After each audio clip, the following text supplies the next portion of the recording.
السلام عليكم ورصحافدات كان aan isugu nimaanay anaga bahda saxaafada magaalada Garowe ujeedkiisu waxa uu yahay inaan kaga hadalno xariga sharci darada ee loo geystay wariye Suweys Kacayte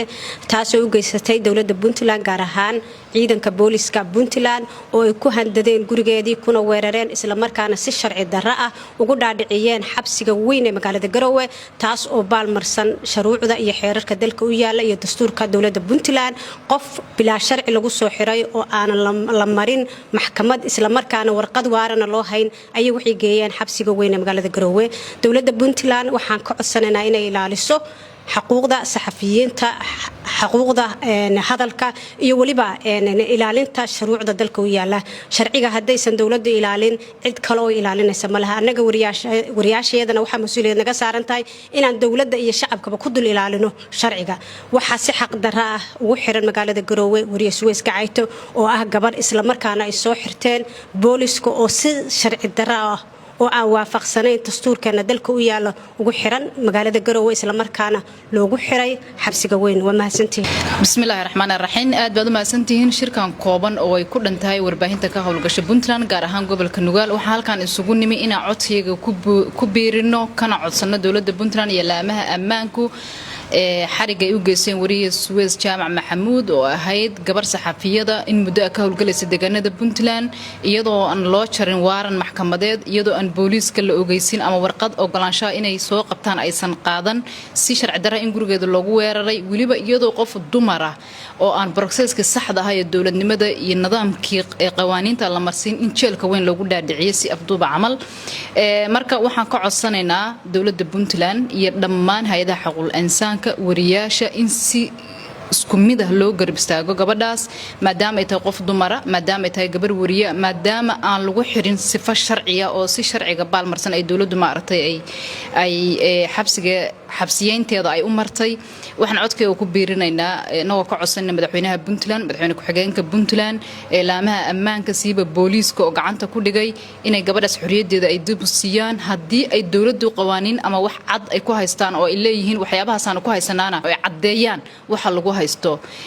in muddo Puntland iyo saxafiyiinteedu way kala nabadgeli jireen oo booliiska iyo saxaafaddu wax dhiba kama dhaxayn haatan arintan dib u bilaabatay waxa loo arki karaa in qaab afduuba xataa dumarkii oo kale oo maaragtay kamid aha dadka maaragtay la xushmeeyo in xataa lagu la dhacayo waxyaabo lagu la xishoon jiray oo dumarnimada xataa mararka qaybtood in intaas oo qof ay isku raacdo ama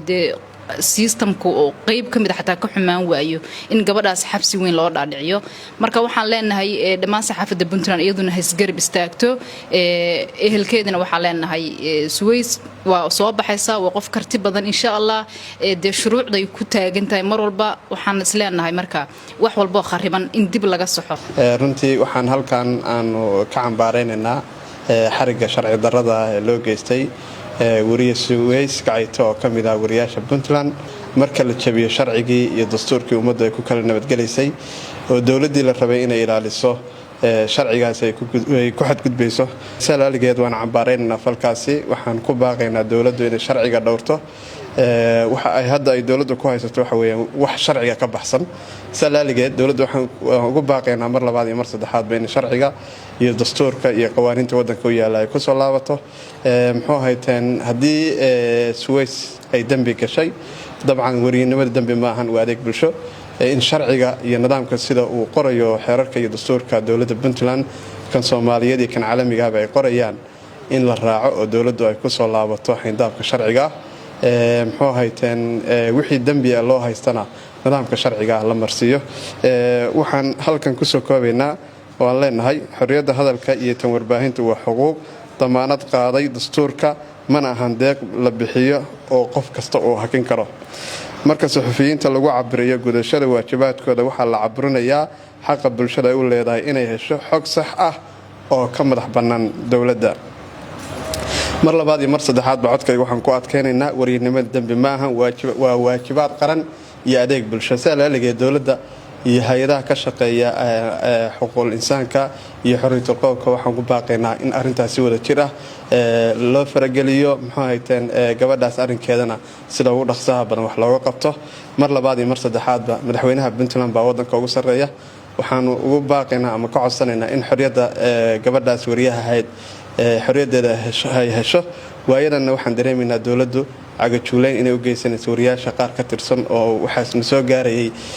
fariimo ka imanaya dowladda iyo maseejyo gaar ahaan laamaha ammaanka oo la doonayo in lagu caburiyo maaragtay xorriyadda hadalka. Assalaamu calaykum waraxmatullaahi wabarakaatu. Halkan waxaa ku dhan warbaahinta Puntland gaar ahaan ku sugan magaalada Garowe. Waxaan halkan ka cambaaraynaynaa falkii ka dhanaha sharciga lagula kacay wariye Suweys Gacayte. wariye Suweys Gacayte wax ka mid ahayd warbaahinta Puntland xilliyo adag warbaahinta Puntland ay u soo shaqaysay waxay qayb ka ahayd wariyaashii ka qayb galay halgankii difaaca Puntland ee calmiska lagu xoreeyay. waxaan dowladda ka codsanaynaa in xorriyadeedii si degdeg ah lagu siiyo